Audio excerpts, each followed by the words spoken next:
दिए होते। हाँ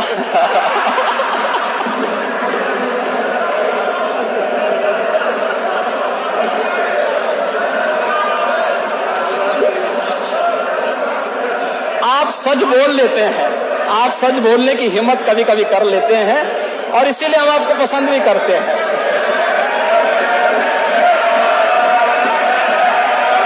अरे आप महिला, आपको नहीं, आप स्पीकर साहब से परमिशन ले लेंगे तो हम आपके लिए बैठ जाएंगे। आपका हम सम्मान करते हैं, आप सभी बहनों का सम्मान करते हैं। इस जो काम हो रहा है तो सब आप ही लोगों को सुरक्षा प्रदान करने के लिए हो रहा है। देखिए, गोरखपीठ की अगर आप चर्चा करते हैं ना, वह तो विदेशी आक्रांताओं का मुंह तोड़ जवाब देने का सबसे बड़ा सेंटर रहा है। हर बार जूझा है, हर बार उन्हें नाकों चने चबाया है और फिर उठ खड़ा होकर के मजबूती से लड़ा है। कभी अपने मूल्यों और अपने आदर्शों से समझौता नहीं किया है, कभी नहीं किया है और आगे भी नहीं करेगा, आगे भी नहीं करेगा। लेकिन राम राज्य यही है महोदय, जो भगवान राम ने, फिर तुलसीदास जी की चर्चा तो होगी। आप अपनी विरासत को कितना भी कोसें, लेकिन हम तो सम्मान करेंगे। और इसीलिए हम लोगों ने संस्कृत के छात्रों के लिए स्पेशल स्कॉलरशिप की घोषणा की है। कम से कम डॉक्टर राम मनोहर लोहिया का स्मरण ही करा देते इन लोगों को, जो आज भगवान राम पर, संत तुलसीदास जी पर प्रश्न खड़ा कर रहे हैं। इनको स्मरण कराते। क्या कहा था डॉक्टर लोहिया ने? आप तो लिखते हैं डॉक्टर लोहिया पे, आप ही उसको समझा दिए होते। हाँ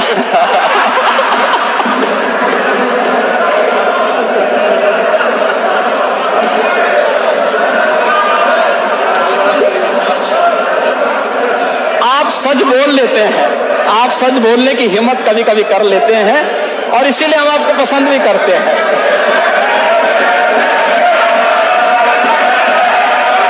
अरे आप महिला, आपको नहीं, आप स्पीकर साहब से परमिशन ले लेंगे तो हम आपके लिए बैठ जाएंगे।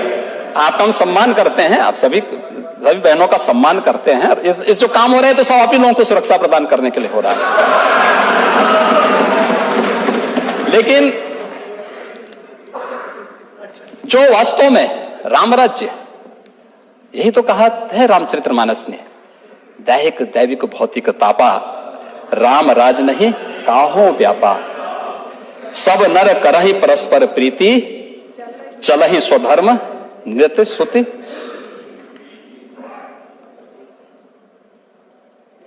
आप मुझे एक बात बताइए, क्या इसमें बुरा है? ये दैहिक दैविक और भौतिक, ये तीन प्रकार के जो दुख हैं, एक शारीरिक है, एक मानसिक है, यानी आध्यात्मिक बोल सकते हैं, एक दैवीय प्रकोप है, आपदा है, एक ये जो माफिया और आतंकियों का है, ये भौतिक पाप है। आध्यात्मिक पाप शारीरिक और मानसिक व्याधि, और दैविक आपदा, किसी प्रकार की आपदा। इन तीनों प्रकार के तापों को रोकने के लिए, तीनों प्रकार के दुख को रोकने की सामर्थ्य किसी में है, उसके लिए सद्भावना चाहिए, सत्संकल्प चाहिए। सरकार अपने स्तर पर प्रयास करती है तो अच्छा ही होता है। ये जो गरीबों को मकान मिल रहे हैं, क्या किसी की जाति पूछी गई? किसी का मत और मजहब पूछा गया? शौचालय दिए गए, क्या किसी को पूछा गया? सबको दिया गया। सबका साथ सबका विकास, यही राम राज्य है। सबका साथ सबका विकास, सबका विश्वास और सबका प्रयास ही राम राज्य है। और उसको समझने का अगर आप प्रयास किए होते तो इस मृग तृष्णा में नहीं फंसते और इसके बारे में जो आचार्य रजनीश ने कहा था वैसे नहीं कहा, वैसे नहीं कहा। कुछ थी इस प्रकार की चीजें जो व्यवहारिक नहीं थी। जो व्यवहारिक नहीं होगा वो कभी सच नहीं हो सकता। जो सत्य होगा हर देश, हर काल, हर परिस्थिति में वो सत्य होगा और शाश्वत भी होगा। और हम इस बात को ध्यान में रखें, हमेशा विरासत को न कोसें, विरासत को न कोसें।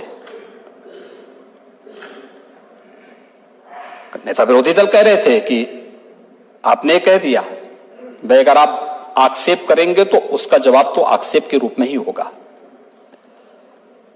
प्रश्न टेढ़ा होगा तो उत्तर भी तो टेढ़ा ही होगा, और सीधा थोड़े हो सकता है। सदन की मर्यादा को तो हमें स्वयं देखनी चाहिए। हम सबको संकल्प लेना हो, प्रदेश $1 ट्रिलियन की इकोनॉमी बने, ये सबका संकल्प होना चाहिए, पूरे सदन का संकल्प होना चाहिए। और बजट उस मंशा को पूरा करने के लिए आप सबका आह्वान कर रहा है, सबका आह्वान कर रहा है। हर एक सेक्टर को प्राथमिकता देने का प्रयास हुआ है। मैंने प्रयास किया, अभी कुछ सेक्टर पे यहां चर्चा होगी, सदन पे चर्चा होगी, और मैं चाहूंगा कि माननीय वित्त मंत्री जी द्वारा, मेरे सहयोगी वित्त मंत्री जी के द्वारा प्रस्तुत जो बजट है, इस बजट को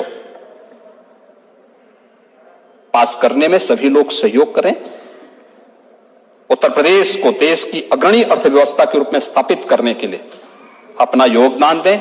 25 करोड़ लोगों के जीवन में खुशहाली लाने के लिए अपनी पूरी सामर्थ्य से, अपनी पूरी शक्ति के साथ आगे बढ़कर के कार्य करेंगे तो सचमुच उत्तर प्रदेश देश की इकोनॉमी का ग्रोथ इंजन बनेगा।